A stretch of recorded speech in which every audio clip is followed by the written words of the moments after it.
La presencia de nuestro divisional Dr. Javier Cuesta y la presencia del Dr. Daniel Feinstein, decano de Estudios Judaicos de la Universidad Hebraica, quien además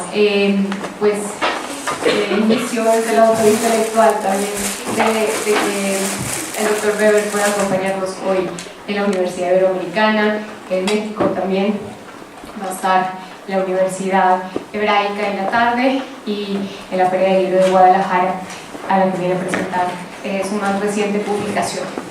Bienvenidos de nuevo.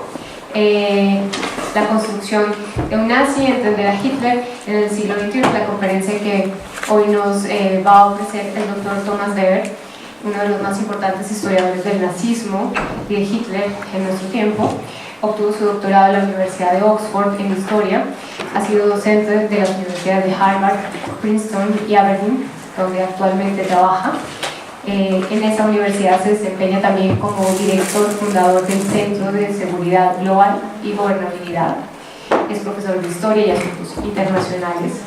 Entre sus libros más importantes mencionaríamos el Lodge Ghetto Album, su tercer libro más en su haber, La Primera Guerra Mundial de Hitler, publicado en el año 2010 por Oxford University Press, y su más reciente publicación, que justamente viene también a presentar en la Feria del Libro, de Adolf a Hitler, La construcción de un nazi, publicado en 2018 por Random House. El profesor Weber, muchas gracias por acompañarnos. This is your home. Y pues, adelante con su conferencia. Gracias. Gracias. Thank you so much for the introduction. Thank you so much for having me here. I'm afraid my Spanish is only good enough for maybe ordering beer in hotels and maybe just about enough to understand what was just being said, but I'm afraid I cannot give this talk in Spanish, so please bear with me that I'm going to speak in English. So, the last few years I have spent trawling attics in southern German homes, or 2 years ago I went to South Africa to look at the private papers of one of the people very close to Hitler that no one had used before. And I was very excited I've been very excited in doing all this, but also in a way it was really a very long way from the place where I grew up to South Africa, both figuratively as well as literally. When I was always interested in history, but I certainly, when I was a little boy growing up in Germany, I was more interested in knights and kings than in Adolf Hitler. But as I was growing up in Germany, of course, inevitably you start to ask questions to yourself about the generation, in my case, of my grandparents, about neighbors who would pass over apples to you and who are very nice, but you may also know, you might not know what these people in particular have been up to, but you know what their generation has been up to. And it is really then when I started to ask questions about that era and also about Hitler, because it is, and I'm saying this here not in order to tell you my autobiography, but in order to tell you why I really want to talk a little bit both about the past as well as the present, because I think in a way talking about Adolf Hitler is about talking about the present in a double way as well. Sometimes it's a saying that we live for 300 years, we live for the 100 years that we are on Earth. We're required for 100 years on Earth, or most of us at least are. But also what happens in the 100 years before us, and as well is shaping us, and we're still shaping the 100 years that come after us. So in that sense, we are all very much products of the world that Adolf Hitler created, whether we want it or not, in clear and not so clear ways. And also, as we see again globalism and globalization being under attack, we see again a rise in collectivism, authoritarian collectivism of both the left and the right. And it is because of those kinds of dynamics that I've really become really interested in working on Adolf Hitler in recent years, and in trying to kind of both unearth about how maybe we are a result of that society, of Adolf Hitler more than we may think.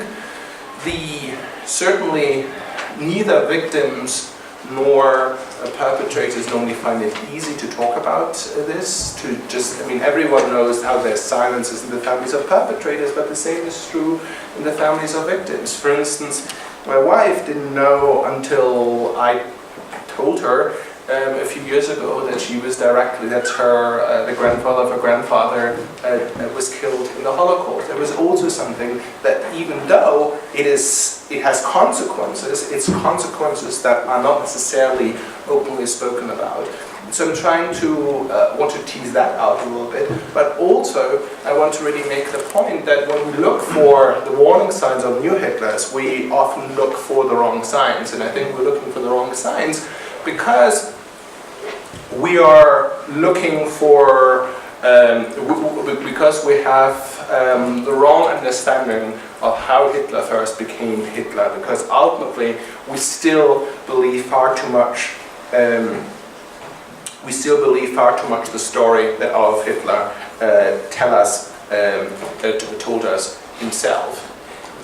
That's also in a way how I first came to Hitler. I mean, again, even though I told you how I came to have genuine interest in the topic as I was growing up, I still didn't think that I would work on Hitler specifically, because ultimately I still thought, well, there's just so many books on Hitler. But if we can maybe just see the next picture on the PowerPoint, I increasingly realized that when we were really talking about how Hitler became Hitler, we were really talking about a man without a face. Here we see Adolf Hitler during the First World War, and it's of course a blurry photograph, but I think it also quite neatly encapsulates the idea of what we really know about Hitler. Is that we take away the story that Hitler himself is telling, we are left with a man without a face, and it's incredibly difficult to try to give a face back to this man, because the traces were just destroyed so thoroughly during the Third Reich. And this is how I first came to Hitler. This is when maybe as a kind of background for those of you who are not that familiar with the scholarship on Hitler. Until about the 1990s, people had believed ultimately Hitler's story, that he had already been radicalized while growing up in Austria, while being a young man in Vienna. Then came this book in the 1990s that really showed that it doesn't quite add up, that during his Vienna years, Hitler wasn't really particularly radicalized, that he also still had close interactions with Jews and so on. So people then said, well, if it wasn't that time, then it must have been the First World War that really made Hitler, and that also in a way connected with the story that the Nazis were trying to tell themselves about the First World War being the moment of birth of National Socialism. The story here was Hitler was a typical product of the First World War, of the German experience of the First World War. He was the personification of the unknown German soldier. He entered the war just as a normal German, and like all Germans, he was turned into a National Socialist through the experiences of the First World War, and he was a typical product of his regiment. He became an anti-Semite, and at the end of the war, he was ready to enter politics. And that story just, for me, didn't add up. And I spent several years trying through looking at the group biography of the men of his regiment, I really tried to show that story didn't add up. And that in fact, even Hitler returned from the war with still fluctuating political ideas. That in fact, far from being the personification of the unknown soldier or being typical product of his regiment, the men of his regiment were cold shouldering him for, maybe not because of his political ideas, but because he was serving as a dispatch runner, as a messenger for regimental headquarters, so they thought he had an easy life. Maybe that was unfair, but the point is not whether this objectively fair. The point is that was the perception, and as a result of that, they didn't want to have anything to do with him. And that was, of course, not a very good story for Hitler when he wanted to enter politics and tell the story of his political life as a kind of quasi-autobiography. For that, he had to ruthlessly invent a past that was politically useful. So what I really was trying to show is that not as people had previously believed, that that the story that Hitler himself was telling in Mein Kampf and elsewhere was not just an embellishment of a true story, but I really tried to show that the very core of that story was wrong, that it really did not add up at all. And what I produced, therefore, was a book that was making these points. And I thought, after that, I felt pretty Hitlered out. I felt tired of having to deal with Hitler, and I thought I would move on. But here I am talking about another book on Hitler. And the reason why I did this, why I decided that I really felt an urge to figure out what was coming next, was because I felt that people, after reading my first book on Hitler, said, well, sure, that seems plausible, but how do you explain then that within a year's time, Hitler is very much radicalized? He is a radical anti-Semite, he's a leading National Socialist. How is that possible? And at that point I realized that through my previous book I had really just changed the parameters in a way I had by solving one riddle, I had created a new riddle. And it was at that point that I really wanted to solve that riddle myself, and that is what I did in the Annals of Hitler. So Hitler returns from the war with still fluctuating political ideas. Anti-Semitism is still not important enough for him to openly voice it, if it existed at all. And then he lived through short-lived Munich, through the revolutionary period, as well as the short-lived Munich Soviet Republic. And it is that story that I want to share with you. And I want to take the story forward up to the mid-1920s, because in a way, it's, even though I think that Hitler was politicized and radicalized in the period immediately after the First World War, I also think that Hitler was still surprisingly flexible in his views, and reconfigured his racism, for instance, in a radical fashion until the mid-1920s. So if you could see the next photograph, please. So Hitler returned after the war to Munich. The reason why he returns to Munich is because he has to demobilize there. Later he would tell the story that this was really the milieu out of which he had grown. Munich would, of course, be presented as the city of the movement, of the National Socialist movement during the Third Reich. That's, of course, not entirely wrong, but it's also entirely true. Because it is certainly true that the National Socialist Party had been founded in Munich. It is also true that during the First World War, Hitler had not particularly liked Munich and Bavaria on the few visits that he came back home, because he felt that people were insufficiently supportive of the German war effort. He felt that people were blaming more the British and the French. Sorry, they were blaming the Prussians more for the war than the British and the French. And so at the end of the war, he really just wanted to visit places like Berlin for that reason. And also for quite some time, even as the party grows in Munich and Hitler is radicalized, it is really less with the political establishment of the Bavaria that he connects than with other radical nationalists who, for one reason or another, had made Munich their home. Many of whom, like him, were ethnic Germans who had been born outside the borders of Bavaria.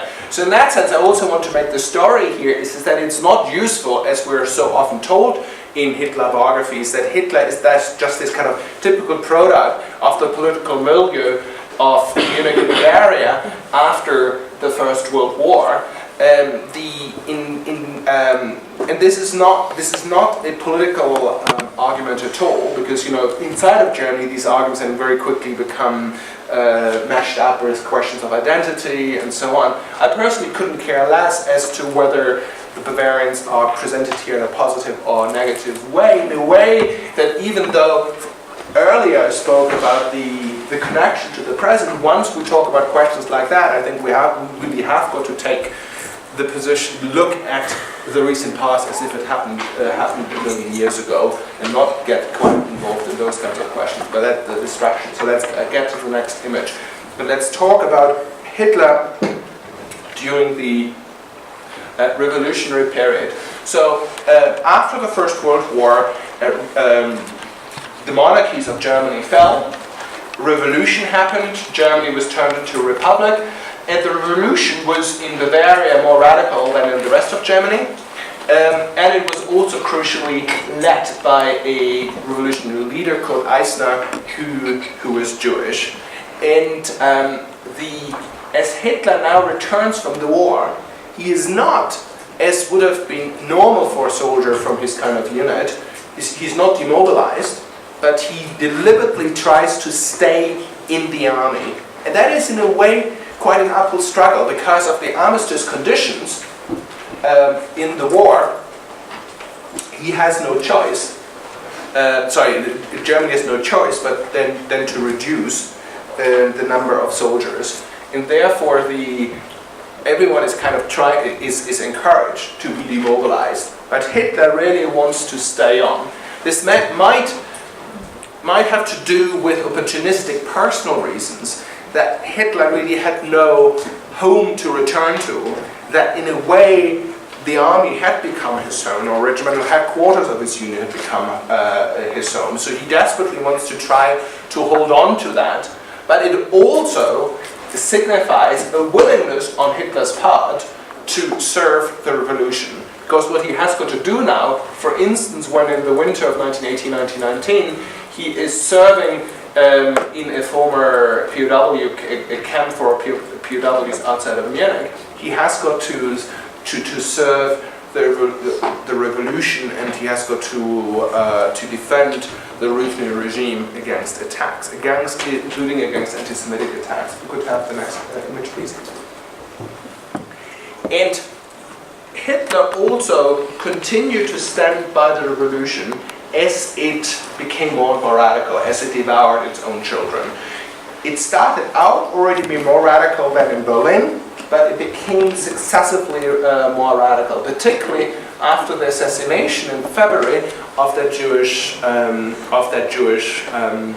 leader of the revolution. Here we see a photograph from the funeral march of the Volkshochschule Eisner, where we may or may not see Hitler in this photograph, but there, for various reasons, there are good reasons to believe that Hitler did indeed attend the funeral march, and even if he didn't, the fact remains that he continued to serve in the army.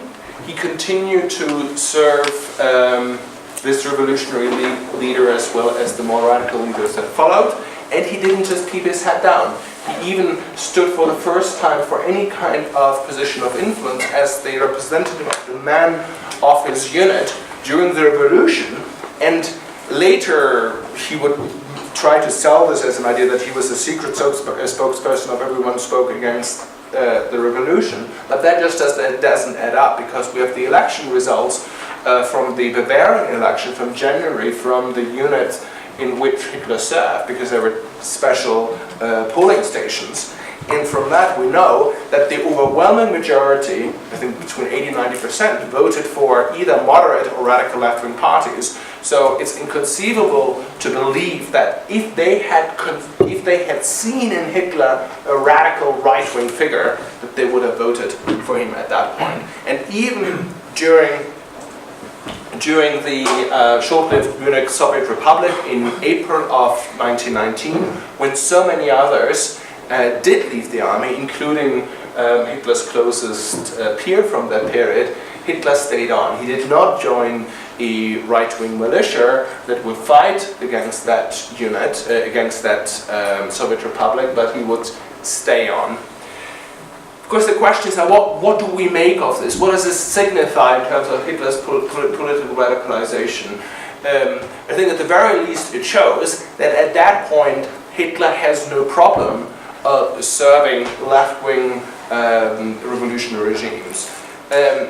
It is still someone, like so many other Germans after the war, who is still trying to find a new political home, who's returned from the war, and sees the old world shattered and is trying to find a new space in it. So it's quite common that people were moving from the left to the right, but we should also see here that maybe the move between support of certain kind of left-wing movements and Alpine National Socialism is maybe less weird than it might appear when we take into account that there are, or if we don't look at politics as a continuum on just one line from radical left to radical right, but if we look, for instance, if we understand politics as a kind of triangular between liberalism, left-wing collectivism, and right-wing collectivism, where there are similarities in terms of approaches to collectivism and even to the nation between left-wing and right-wing collectivist movements. And my point here would be to say that for Hitler, as long as these left-wing collectivist movements did not reject the nation as such, he would be willing to support them. But again, we also have here then the competition with this kind of personal opportunism of needing a home. But then, of course, he has got a big problem. You can see the next picture. We have the big problem right after with the defeat of the Munich Soviet Republic in early May, because whatever his real beliefs were, at the very least, he had to face the problem that he could be easily perceived as a member of the Red Army, and so which was particularly precarious at the moment in which summary executions of members of the Red Army took place in Munich. And at that point, Hitler became a turncoat and offered his services for a investigation unit that looked into the involvement of the men of Hitler's unit in the revolutions, so in the Munich Soviet Republic, and that might have also politically worked for Hitler quite well, because I think it's fair to say that even though I think Hitler had missed the opportunity to jump ship and had continued to serve the Munich Soviet Republic, I think it's also quite clear that ultimately the internationalist socialism of the Munich Soviet Republic would have been out of sync with Hitler's ideas. So I think in that sense, to inform on the most radical and internationalist socialist in his unit did not cause a major problem for Hitler. By turning into a turncoat, Hitler had also got another lease of life in the army. Again, he has not to be demobilized. At a moment at which otherwise units that had served in Munich during the Soviet Republic were to be disbanded because they were seen as politically unreliable. And what happens then is that Hitler soon would become so Hitler continues to now serve the counter-revolutionary restoration in Munich, which was headed by the Army Group Commando 4 in Munich. And it is there also, it is through them that he soon would be trained politically as a political agitator. But what happened in the meantime is Hitler's politicization and radicalization is kind of his political epiphany, his road to Damascus experience. And I quite deliberately used religious language here, because that is also later how Hitler, the Nazis, sold these ideas themselves in order to present Hitler as a kind of new messiah. But I think Hitler really had quite a genuine political epiphany with the signing and ratification of the Versailles Treaty. And my point here is not to somehow say whether or not the Versailles Treaty was too harsh. You may be familiar with these kind of narratives that because the Versailles Treaty was so harsh, there was a direct way to the Second World War, the Holocaust. That's an entirely different story, and I also think that I personally think that story is not even true. It doesn't add up. The Versailles Treaty matters because it signifies for Hitler, as for so many other Germans, the delayed realization of defeat. Before that, a lot of Germans had thought that the First World War hadn't maybe not ended particularly well for the Germans, but they still thought it was a draw.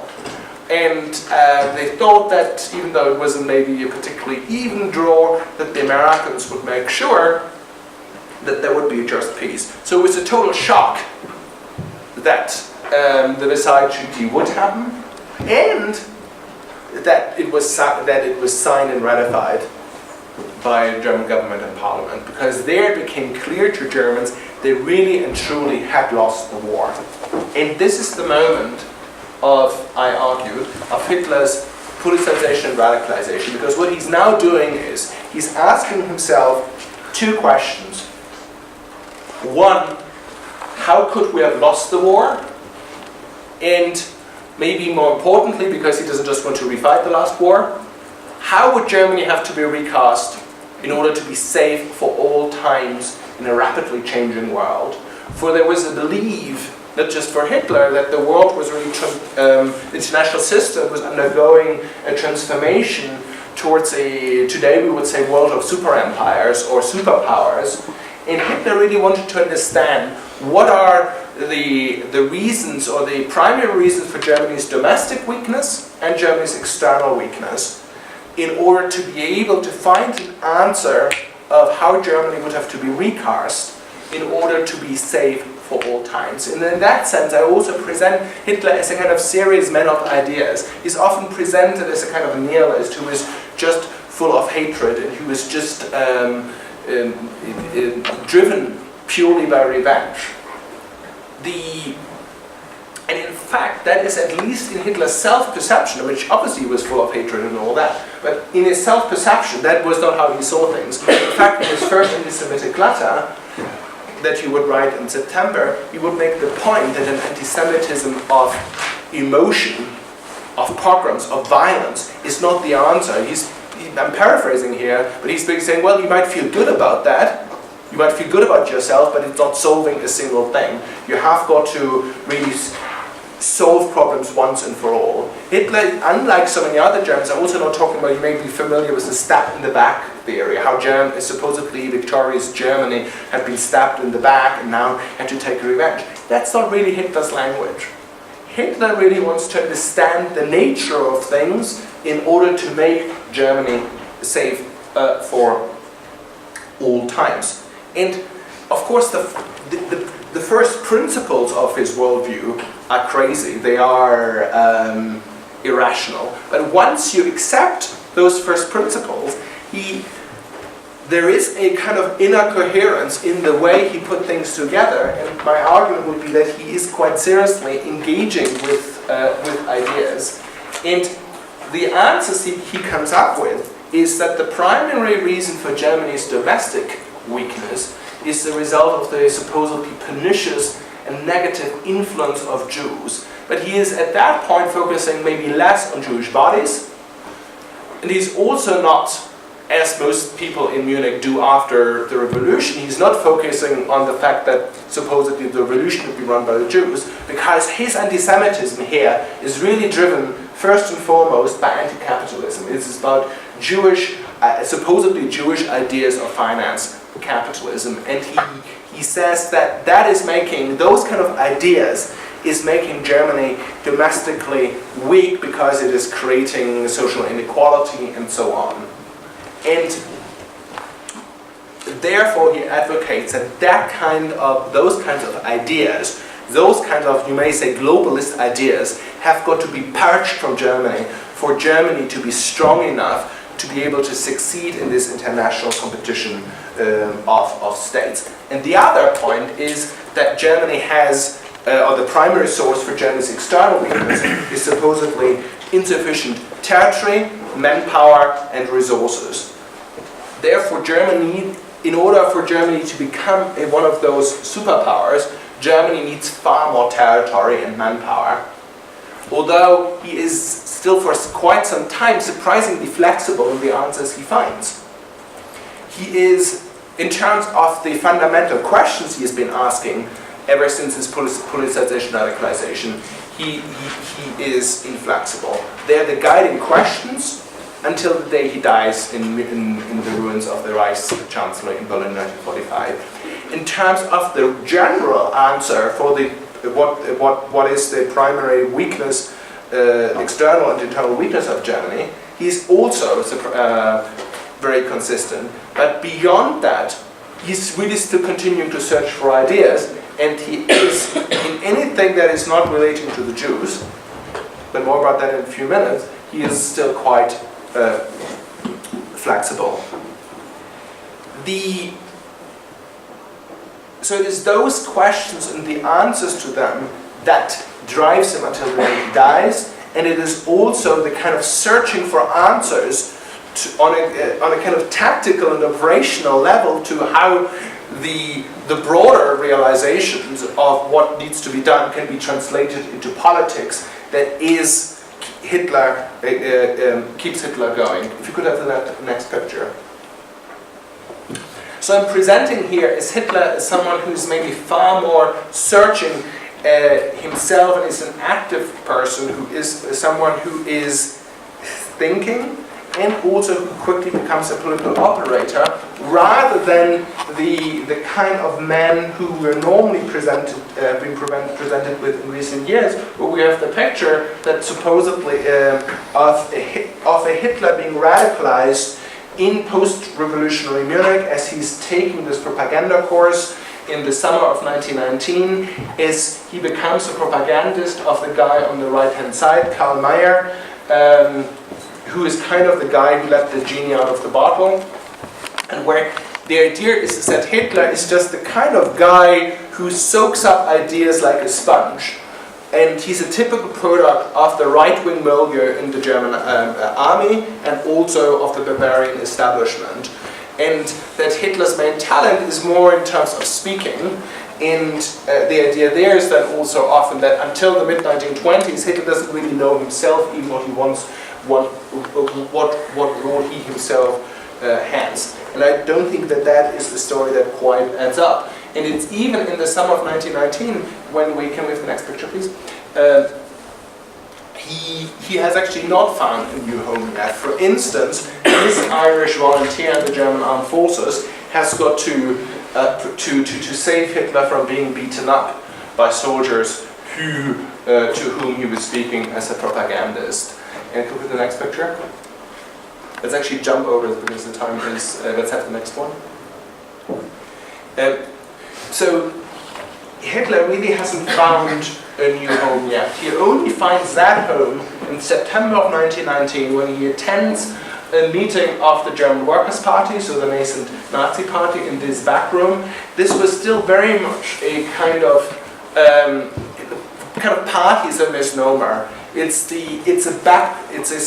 almost a secret society that meets in back rooms. The total number of members is probably similar to the number of people who are in this room at the moment. But there he immediately connects with them. He just jumps up in order to disagree with someone who's making a case for Bavarian separatism, and through that people just, the leader of the Nazis there, think, wow, this guy is amazing, and he asks him to come back. And that is the, you could have the next picture, his journey into the Nazi party. And what happens then, to just really fast forward so we have enough time for discussion, is that over the next couple of years, Hitler first becomes the kind of the star speaker of the Nazi party, and then eventually becomes the leader of the Nazi party by 1921. It is very much down to Hitler's talents as a speaker that this small group, this splinter group, turns from or profits from the consolidation of all these right-wing groups in Munich, that the Nazi Party comes out on top. By 1921, Hitler becomes the leader of the Nazi Party.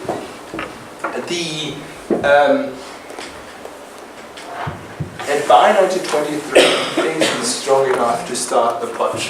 But again, as I indicated earlier, at that point, the traditional Bavarian elite is not really quite standing behind him. I mean, they see him in 1923 when the putsch, they think that they can use him as a tool, as a useful idiot, as someone who ultimately has different end goals from the Bavarian establishment, who want to return more sovereignty to Bavaria. So exact opposite from what Hitler wants, but they think that's still useful. And Hitler's really socializing with, for instance, the German girl from New York, so with other ethnic Germans who are living in Munich. Go to the next picture. But by 1923, by the summer of 1923, Hitler realizes that his quest for become a leading figure of the German national right has really not been fast enough, because even though people already start speaking about him in terms of the German Mussolini or the Bavarian Mussolini, by that time Hitler had taken a strategy or a tactic that he would, for instance, not allow himself to be photographed, and that he hadn't really spoken yet about his own life.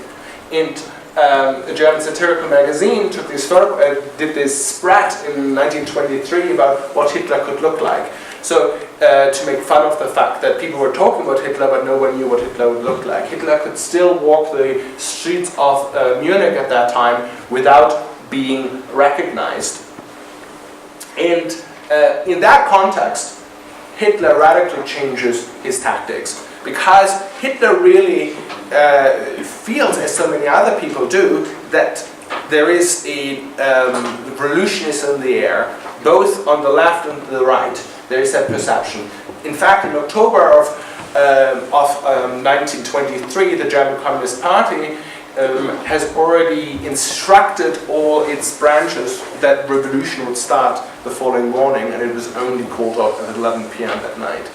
Likewise, there was a feeling on the radical right that revolution was around the corner, and it's in that context that Hitler decided that if he wanted to become Germany's Mussolini, people would have got to know what he looks like, and he would also know what more about his life. Can we go to the next picture?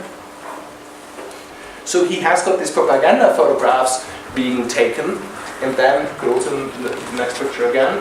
He, in the summer of 1923, and this brings me to Johannesburg or South Africa, he decides that he would, both through interviews he gave, newspaper interviews he gave, but also this book behind which he was the driving force, he would start to tell his political life through his biography. He would invent a politically useful past where he would present himself as a new kind of political leader who comes out of nowhere, because there was this urge in Germany, across political party lines, that new kinds of leaders who were not established elites should become leaders. And that was an opening for Hitler, so he presented himself as this kind of new German messiah, but because it doesn't look very good to say, but I'm the messiah, he has this book written and was actually centrally involved in it, and then it's been published, even though he's a driving force, amongst by someone else's name. Of course, if you could have the next picture. Things don't go so well for Hitler. The putsch fails. And the putsch maybe also goes too fast. The book had not really hadn't had really its impact yet. We could have the next picture. And Hitler is suicidal, but then during the trial following Hitler's putsch, he really sees an opportunity in there. And the way he was also classic Hitler, who has not foreseen crises, but who has a talent to respond to crises and turn defeats into victories in moving flexibly, using things flexibly in order to get closer to his political goals.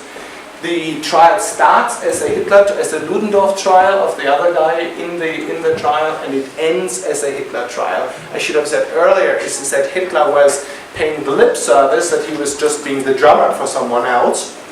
This is also why he couldn't write the book himself, while in reality making a space for himself. Could we have the next picture?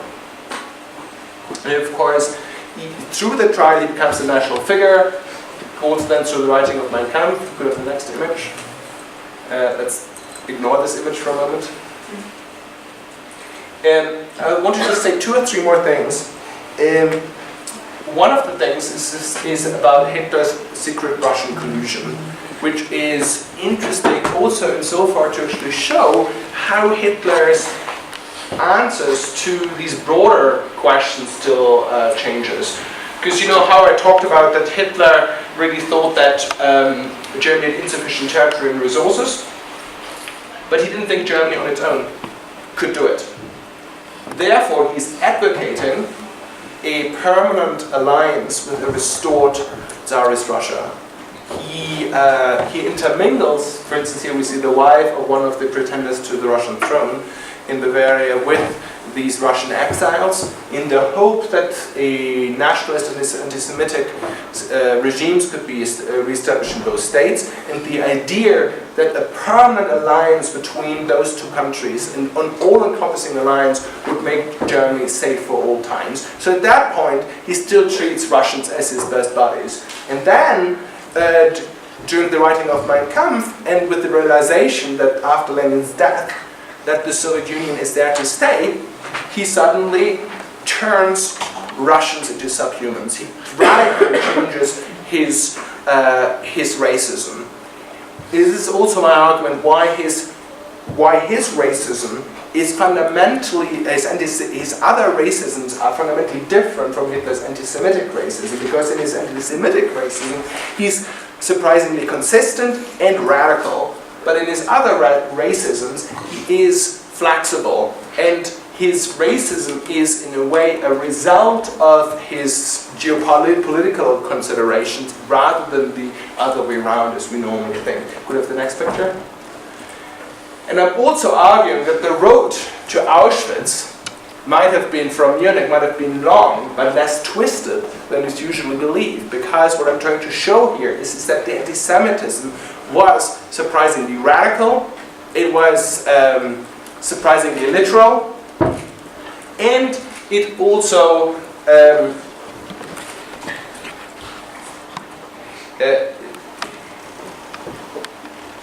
and it was in private more radical than in public, which is also unusual for his other compared to his other ideas. And in private, he already lays out that the best idea would be to kill them all. He just, at that point, decides that it's just not practical. Therefore, he considers the possibilities of us, or he's considering second or third best final solutions. But I think we need to take rather more seriously that he all along had a preferred final solution that he just thought at that point was not possible to implement. If we could have the final image, then just a very, sorry, I've talked about all this slightly too long, so I really wanted to talk quite a bit more about the world today. But the thing when it comes to talking about what we can actually, isn't there one more image? Yeah. What we can learn about this for today, it's less in the terms of these kind of direct Hitler, Trump, or Hitler, whoever comparisons as we so often do, but more in trying to see what the conditions are in which demagoguery becomes possible, in which the nature of politics changes radically, where the fabric of liberal democracy is undermined, where a politics of adversaries is turned into a politics of enemies. And in that sense, we are also much closer to to the populism of the late 19th century in the wake of the financial crash of 1873. So the crash of globalism of the late 19th century is I think far more similar to what we're experiencing now than the 1920s, but then again we of course also know that the 1920s followed the 1890s or 1880s, so that's we shouldn't just say we shouldn't be too relaxed. And the problem also is with demagoguery or with populism is that the language people use is almost always the same, but what's behind it is very different. You have ranging from harmless populists to the kind of Hitlers, but you normally only know in hindsight what kind of demagogue you've ended up with. And that's why I think the main lessons really should be is how we can protect the fabric of liberal democracy in order to avoid that political opponents are being turned into political enemies. Thank you.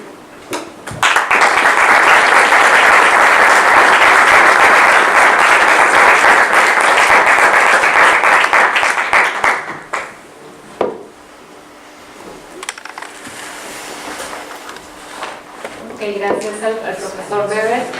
Vamos a iniciar una ronda de preguntas. Si alguien tiene algún comentario, alguna pregunta, ¿me puede hacer por favor levante la mano para el grupo?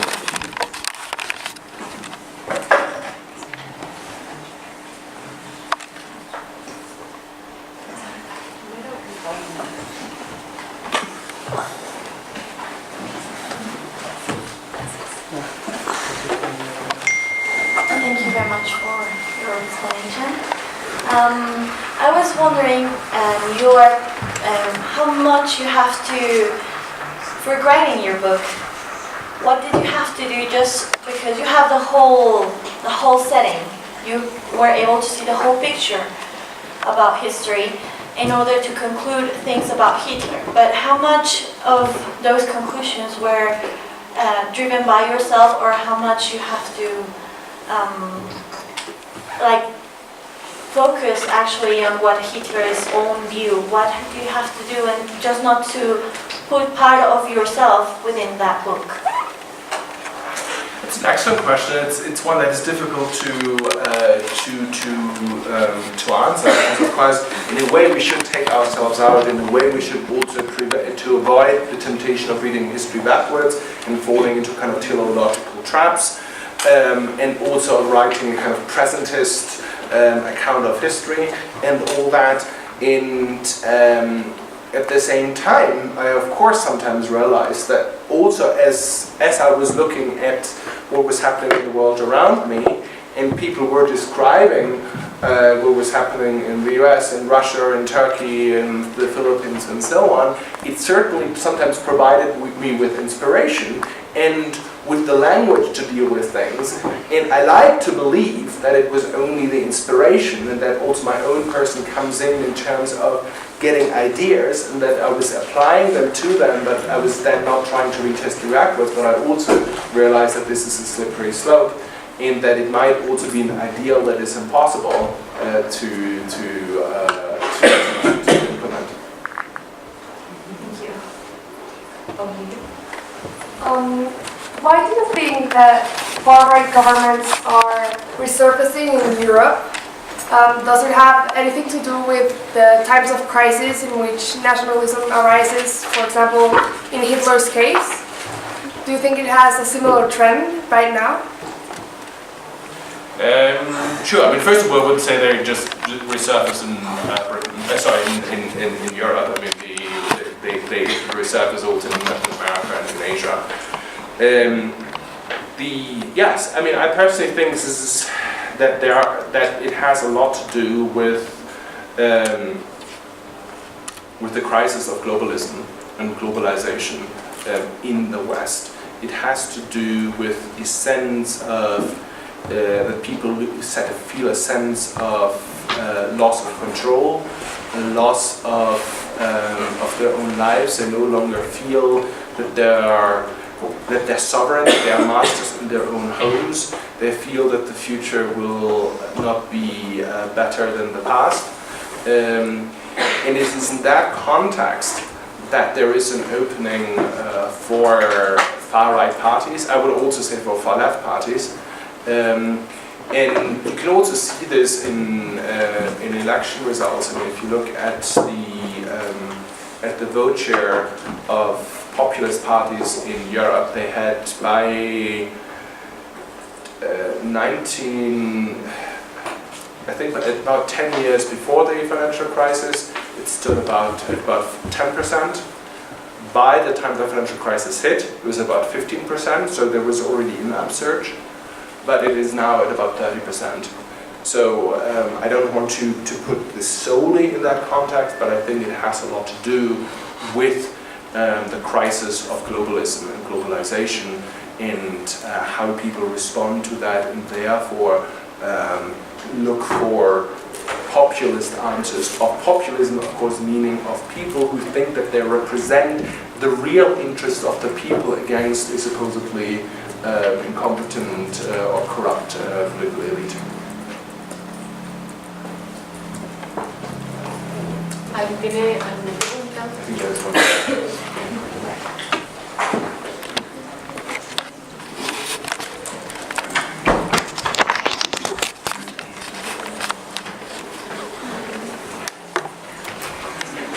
So when discussing propaganda in terms of the Nazis, they often say that the variations in their speeches is because of propaganda in order to get as much support from as many different groups from the population. But here you say that his ideology was also very flexible. So was that flexibility in their speech due to the genuine flexibility of ideology, or was it really mostly because of propaganda purposes? I think it's both. I think on one hand he is flexible because he is searching for ideas. He is trying to figure out how things can be implemented. But he is also flexible for reasons of propaganda, and I would add to that also because of his Nazism. So I think in a way he is radicalized through the act of speaking. So he, like a lot of Nazist political leaders, he is repeating and stressing even more in next time for what they got the biggest responses to in the present or the last speech. And whether it's cheers or boos doesn't really kind of matter, because it shows that they are at the center of attention.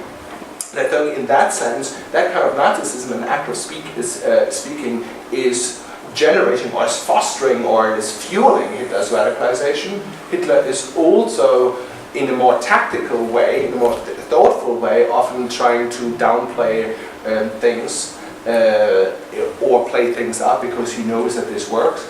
It's also interesting that the best parts in Mein Kampf are the parts on propaganda, where those are the really kind of parts of Mein Kampf where it kind of adds up what he is saying. So this is certainly something that he was consciously thinking about, and yet the one area where he is in private more radical than in public, even though he is already very radical indeed in public, is his anti-Semitism.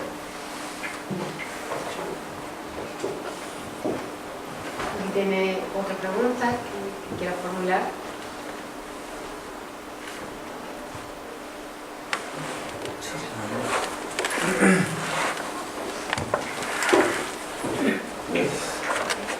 So, in the last question, not this one, you were saying about the elections and how it turns far right or far left. And well, right now we're in the, so what do you think it's like our opportunities with our reality right now in terms of politics, that we're going far left? You mean in Mexico or in No, Mexican. It's somewhat difficult for me to answer because I know too little about political goals of your incoming president, also the realities. I mean, look, I'm not totally ignorant, but all I can say is that what earlier today the publicist of my publishing house told me was a radical different perspective from what my good friend Sergio, who will be the economic advisor to your incoming president, would have told you. So depending on who I listen to, I would get a very different point of view. But to give you a slightly better answer is the populism is of course not bad as such. I mean, or not necessarily bad. I mean, populism is, or maybe it is outwardly, I should rephrase that. I mean, I'm not a big fan of populism. When I last week took the Guardian test of 20 questions where you can figure out how populist a person you are, I came out at the non-populist end. At the same time, as an analyst, I would still say that, of course, it is not just radicals who are populist. Anyone can be a populist. And you can, of course, also be a liberal centrist or a moderate left-wing or radical left-wing and use the tools of populism in order to come to power. So in that sense, it can certainly be an opportunity. And I would also say that, I mean, for instance, I have no offense of populism, but if you look at the case of France, you can actually see if a centrist liberal is using populism, it can actually work and keep radical populists out. And if you compare this to, in a way I feel that, for instance, I'm not a big fan of Brexit and I live in Britain, in a way I feel there would have been a bit more populism in support of Remain. But in terms of the Mexican political situation, is as well, look, I mean, obviously I can understand both sides of the argument. I mean, obviously you have a country that on one level is doing very well, on another level is a country in deep crisis. I mean, if you look at levels of corruption, if you look at the number of killings, if you look at the inability to really limit the power of drug cartels and so on in Mexico, you obviously have a huge problem, and different things have been tried and have not been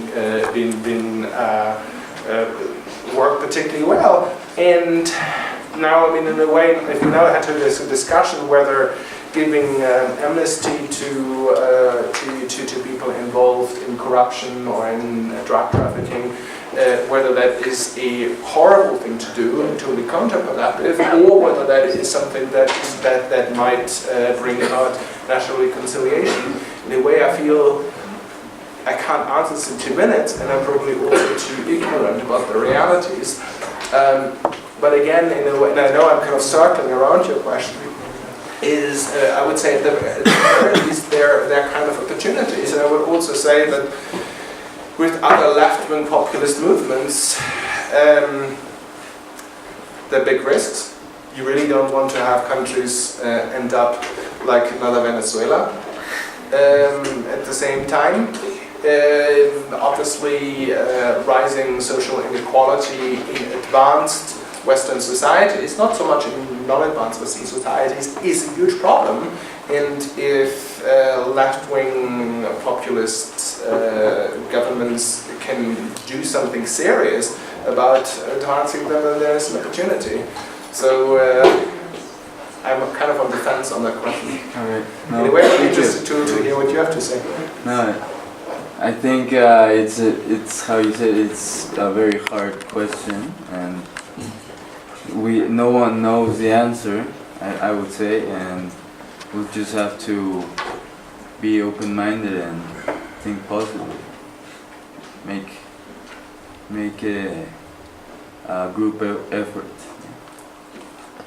I think that sounds right. But be open and positive, but also, and this is not a comment on the incoming administration, but in general, this is my more global argument, be prepared to stand up and to act, to be an upstander and not a bystander if you realize that there are early warning signs that things are going the wrong direction. Right.